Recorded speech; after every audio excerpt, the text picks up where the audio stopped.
bonsoir à toutes et à tous. Bienvenue dans la première partie de 85 chrono. On va revenir sur les principaux événements sportifs du week-end. Et on va commencer cette émission avec du basket. Et la Ligue féminine, la 5e journée, l'équipe de La Roche-sur-Yon recevait Landerneau. C'était ce dimanche après-midi à la Halle des Sports des Oudéry. On va voir les images de cette rencontre entre La Roche-sur-Yon et Landerneau. Un premier quart-temps à l'avantage des Tigresses lyonnaises qui débutent par un 5-0. Et même si Landerneau égalise à 9 partout, les Bretonnes subissent la loi du RVBC dans ce premier acte remporté par les Vendéennes sur le score de 24-14. La physionomie du match est complètement différente dans le deuxième quart-temps. Landerneau resserre les boulons en défense et montre beaucoup plus d'allant en attaque, en alignant notamment 13 points d'affilée. Les Bretonnes prennent l'avantage et à la mi-temps, c'est donc Landerneau qui est devant au tableau d'affichage, 43-40. Après la pause de la mi-temps, on va retrouver une équipe de La Roche-sur-Yon dominatrice, solide en défense. Les Lyonnaises ne laissent que des miettes à leurs adversaires. Les joueuses de Manu Body n'encaissent que 10 points dans le troisième quart-temps et elles en inscrivent 24. La Roche est donc devant après 30 minutes de jeu et mène 64-53. 11 points d'avance pour le RVBC qui voit une nouvelle fois Landerneau revenir dans le quatrième quart-temps. L'écart n'est plus que de 2 points à la 34e minute, 66-64. Après avoir repris le large, les Tigresses se retrouvent de nouveau sous la menace des Bretonnes qui ne comptent que 3 points de retard, mais à 2 minutes de la fin, 77-74. La Roche décroche finalement la victoire grâce à 3 points supplémentaires de Montpierre, 80-74. Troisième succès en 5 journées pour le RVBC. Les réactions des coachs au micro de Daniel Lelanne. Ça a été un beau match, hein. Bon, les deux équipes ont eu leur passage. Nous on fait un bon premier et un bon troisième. Et puis on est vraiment trop sur courant alternatif sur le deuxième et quatrième quart-temps. Et Landerneau fait un vrai quatrième quart-temps, un vrai dernier run pour revenir. Donc voilà, c'est une équipe qui a du cœur, qui s'est battue, qui n'a rien lâché. Et qui a offert un beau petit match, un beau petit match de basket cet après-midi. Donc c'est bien pour le basket français, parce que quand tu vois des beaux derbys comme ça entre Landerneau et La Roche, voilà, c'est bien pour le basket. Et puis après, nous c'est de peaufiner notre basket au niveau de notre collectif, c'est super important. On a vu des belles situations, mais il n'y en a pas assez, Sinon, si on en avait eu plus un peu, parce qu'on les a bien identifiés, les filles les ont, je pense que voilà, on pouvait avoir un écart plus conséquent à la fin. On est vraiment frustrés parce que ce soir on pouvait prendre le match et on ne l'a pas fait parce qu'on commet encore beaucoup d'erreurs. On a un premier quart-temps et un troisième quart-temps qui sont vraiment pas bons. Après on court après le score et je pense que c'est dommage parce qu'avec un peu plus de concentration, plus de concentration et le fait d'être plus près au départ des entames du premier ou du troisième, on ne vit pas le même match. Le game plan il est prêt, maintenant on ne l'exécute pas parce qu'on est en retard sur tout. On l'a vu, c'est pareil au début du troisième quart-temps, même quand on switch, on arrive à donner des rôles avec une raquette ouverte. Donc ça, c'est un peu dommageable. Et puis quand on commence à corriger, à faire un peu plus d'efforts ensemble, à les ralentir dans leur jeu, on arrive à faire des choses. Mais bon, 80 points encaissés, pour nous, c'est trop dur de gagner des matchs comme ça. Il lui aurait fallu les descendre, comme on avait dit, autour des 65-70. Là, 80, c'est un match qui leur convient totalement. Et ça fait 3 victoires pour le RVBC, 5e au classement. Le prochain match de championnat, ce sera dimanche à Montpellier. Mais avant cela, il y aura un match d'Eurocup mercredi soir à 20h à domicile face aux London Lions. Match à suivre en direct sur notre page Facebook. On continue avec le basket et le championnat de National 1 masculine, la 13e journée. Et la victoire de Chaland face à Lorient, 87-86. 9e victoire du VCB qui est 3e. Défaite en revanche des Sables d'Olonne à domicile face au leader Rennes, 86-55, 9e défaite des Sablais, 12e prochaine journée dès ce mardi soir. Chaland accueille Chartres et les Sablais reçoivent Tarbes-Lourdes. En football, la 12e journée de National 2 et la victoire des Herbiers vendredi soir à domicile face à Trélissac. Victoire de Buzyn, des buts herbretais inscrits par Dory et Zobo. Avec 4 victoires, 6 matchs nuls et 1 défaite, le VHF est 3e à 2 points du Gol FC et de Saumur. Saumur, prochain adversaire des Herbiers samedi. Et puis à l'étage en dessous, en National 3, on jouait la 9e journée. L'équipe de La Roche-Vendée Football, leader de son groupe, accueillait Pouzauges samedi au stade Henri Desgranges. Les Lyonnais maillot rouge qui ouvrent le score rapidement dès la 4e minute. Charrier lance en profondeur Dabin qui s'en va battre le gardien Pouzauges 1-0. On va retrouver Axel Dabin à la 9e minute. Il s'infiltre dans la défense et peut servir en retrait Sonny Buttereau qui a le temps d'ajuster sa frappe et d'inscrire le deuxième but de La Roche VF. Moins de 10 minutes de jeu et déjà 2-0 pour les Lyonnais. 24e minute, Dabin sur le côté gauche élimine son défenseur puis sert parfaitement Bonnet qui reprend instantanément et trouve le chemin des filets. 3-0 pour La Roche VF qui réalise un début de match parfait à l'inverse des Pouzougais qui réagissent sur coup de pied arrêté. À la 40e minute, les visiteurs obtiennent un coup franc. La défense lyonnaise ne parvient pas à se dégager. Le centre de Chiba trouve la tête de Caspar qui réduit l'écart. 3-1, c'est le score à la mi-temps. En deuxième période, les Pouzougais montrent un bien meilleur visage et à la 48e minute, Chiba inscrit un très joli but qui permet à Pouzauges de revenir à 3-2. 83e minute, à la suite d'une faute pouzaugaise, le Lyonnais Edouard joue rapidement le coup franc et envoie le ballon dans la cage. Mais le but est logiquement refusé car le ballon n'a pas été joué à l'endroit de la faute. On en reste à 3-2 et la victoire de La Roche VF. Les réactions des entraîneurs au micro de Daniel Lelanne.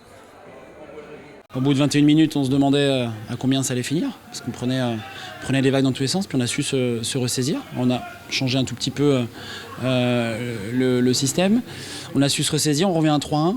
Et puis à la mi-temps, l'objectif c'était d'aller gagner cette deuxième mi-temps, et on savait que physiquement, ils n'avaient pas tous 1h30 dans les jambes, hein, ça manquait de rythme, on le savait. On revient à 3-2, on a des situations de 3-3. Qu'on met pas, et sur la fin de match c'était un peu plus haché et ça finit à 3-2, donc on gagne la deuxième mi-temps 1-0, mais c'est pas suffisant pour revenir dans le match. Donc la déception malgré après les 25 premières minutes, c'est ce sentiment un petit peu inquiétant, mais après ça a bien bougé en deuxième mi-temps, mais pas assez pour venir prendre des points. On aborde des matchs de la meilleure des façons, hein, en étant bon, en étant beau et en étant efficace, donc la chose rêvée pour un entraîneur, mais voilà. Après, c'est vrai que sur le dernier quart d'heure, on a reculé, on a subi un peu les affronts de l'adversaire, parce que je pense qu'on a baissé aussi physiquement, parce qu'on a beaucoup donné sur cette première demi-heure. Puis après, en deuxième mi-temps, on savait que cette équipe de Pouzauges avait les moyens de nous embêter. Donc c'est vrai qu'on avait quelques retours de joueurs avec des manques athlétiques, des manques de temps de jeu sur les derniers matchs, et ça s'est ressenti d'entrée où on a subi leur affront, et ils marquent logiquement leur deuxième but, et c'est vrai que voilà, il a fallu patienter, reprendre un peu, mettre un peu le pied sur le ballon, mais sans forcément être très, très dangereux. Donc c'est ce qu'il va falloir qu'on travaille, qu'on améliore sur les prochains matchs, quoi. Une 7e victoire donc pour La Roche VF qui permet aux Lyonnais de conforter leur première place, d'autant que Fontenay, deuxième, a été battu à domicile par Sablé 2-0. Pouzauges est 8e, Chaland vainqueur de Changé 2-0 est 5e, juste devant le Poiré-sur-Vie qui a fait match nul à Saint-Nazaire, 2 buts partout. Enfin La Roche ESO battu 1-0 à Saint-Philbert de Grandlieu est 12e. Prochaine journée samedi avec notamment un derby entre le Poiré et La Roche VF. On termine cette page football avec la division 2 féminine et la défaite de La Roche ESO à Lens. 3-2 lors de la 10e journée. Les Lyonnaises sont 9e au classement. Le championnat reprendra le 22 janvier. Les Lyonnaises recevront Brest. Place à la Coupe de France dimanche prochain. La Roche recevra Montauban, 4e du groupe B de division 2 féminine.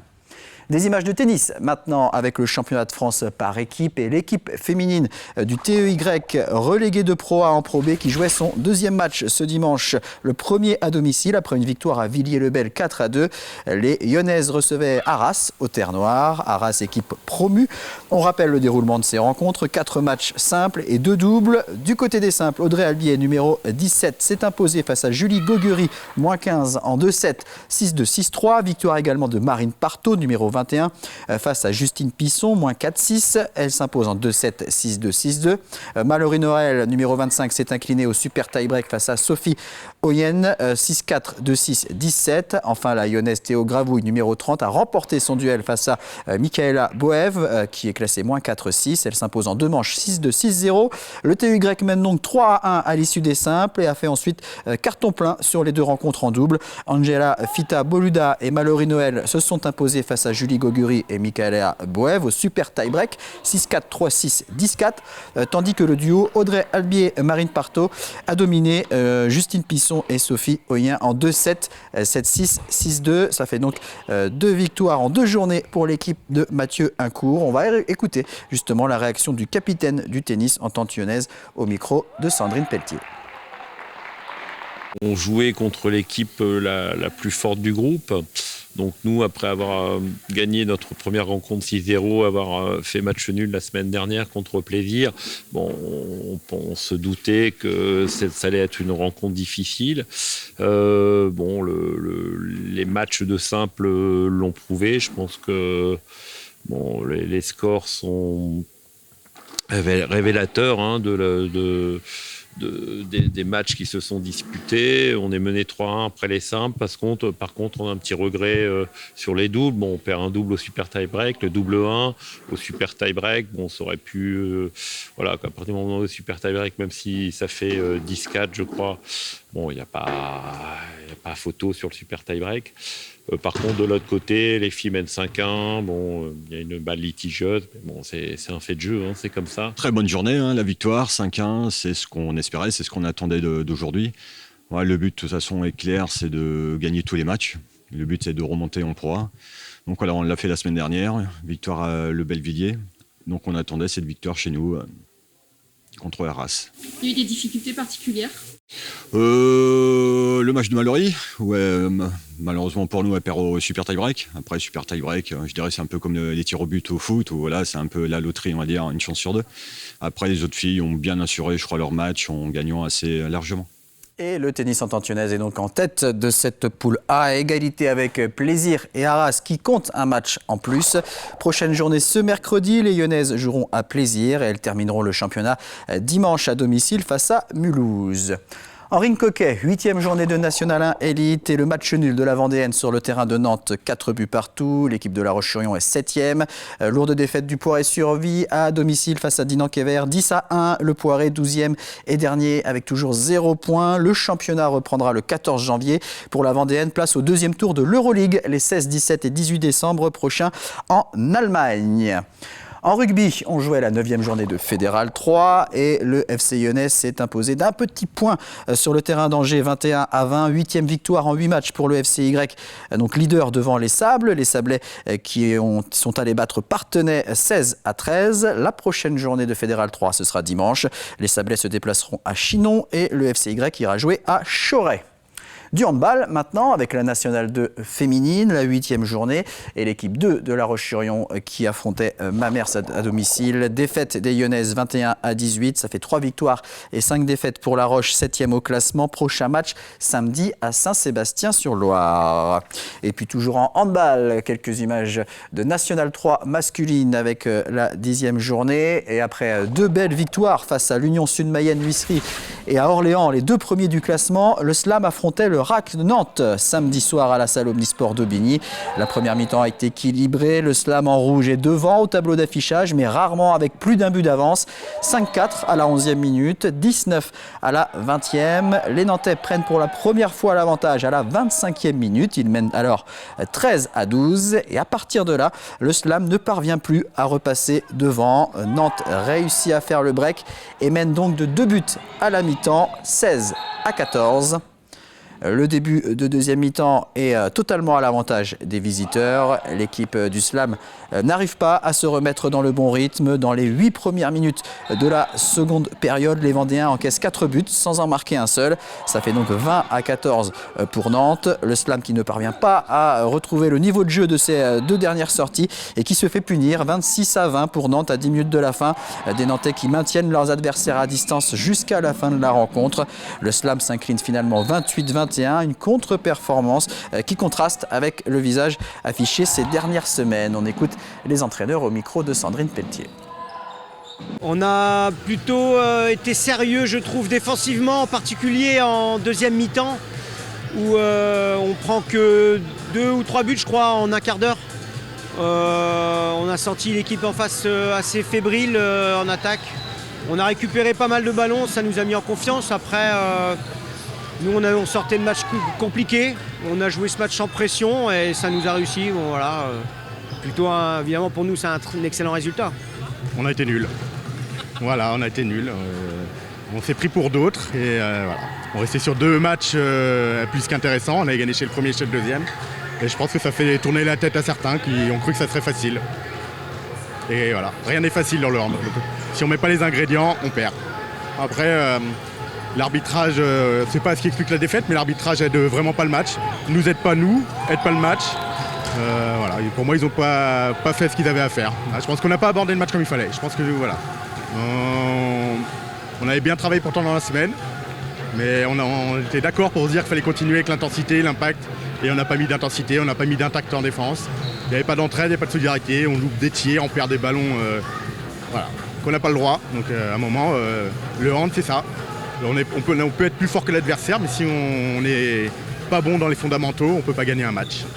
Et c'est une 6e défaite en 10 journées pour le Slam qui est 9e au classement. C'est désormais la trêve dans ce championnat de National 3 masculine. Alors là, c'est le classement du volleyball, mais on va voir le classement du hand avec le Slam qui est 9e au classement. Reprise du championnat le 21 janvier avec un déplacement à Angers. On passe maintenant au volleyball avec la Nationale 3 masculine, la 8e journée et la première victoire de Boufféré qui s'est imposée à domicile ce dimanche face à Châtellerault, 3-7-0, 3 points supplémentaires pour les Vendéens, toujours 11e et avant-dernier au classement. Alors là, c'est la Nationale 3 féminine qu'on va voir juste après, mais pour donc Montaigu, Vendée et Boufféré, prochain rendez-vous le 18 décembre à Bourges. Et donc vous le voyez, la Nationale 3 féminine, là aussi la 8e journée, toujours pas de victoire pour l'élan de Génusson. Défaite 3-7-0 ce samedi face au CPB Rennes. La Est-Landaise, toujours lanterne rouge, jouera à Saint-Benoît le 17 décembre. Un mot de karaté avec un nouveau podium national pour le Fontenay Karaté Shotokan. Le club de Fontenay-le-Comte lors de la Coupe de France Kata qui avait lieu ce week-end à Orléans. L'équipe féminine décroche la médaille de bronze. On va maintenant découvrir les titres du journal de TV Vendée, journal présenté par Diane Delangle. Bonsoir Diane. Bonsoir Aurélien, voici les titres que nous développerons dans cette édition. J-5 avant l'ouverture de la billetterie de la Folle Journée. L'événement en région fête son 20e anniversaire et fera la part belle à différents styles de musique avec son thème Ode à la nuit. Une fois de plus, la solidarité a fait son œuvre en ce week-end de Téléthon. 78 millions d'euros de promesses de dons ont été faites au niveau national. À cela s'ajoute le fruit des événements locaux d'envergure ou plus confidentiels. Chacun apporte sa pierre à l'édifice. Et enfin, le Davio, l'écomusée de la Barre-de-Mont, a organisé son tout premier marché de Noël. Entre nature et tradition, il a déjà trouvé son public, nous le verrons. Voilà ce qui nous attend à la fin de 85 chronos. Passez une belle émission, Aurélien. Merci Diane, on va marquer une petite pause et on se retrouve dans quelques instants pour la deuxième partie de 85 chronos. Nathalie Ségura, notre experte course à pied athlétisme, sera avec nous, ainsi que nos deux invités de l'Athletic Club de La Roche-sur-Yon, l'entraîneur Dominique Guillet et l'athlète Théo Moussu. A tout de suite.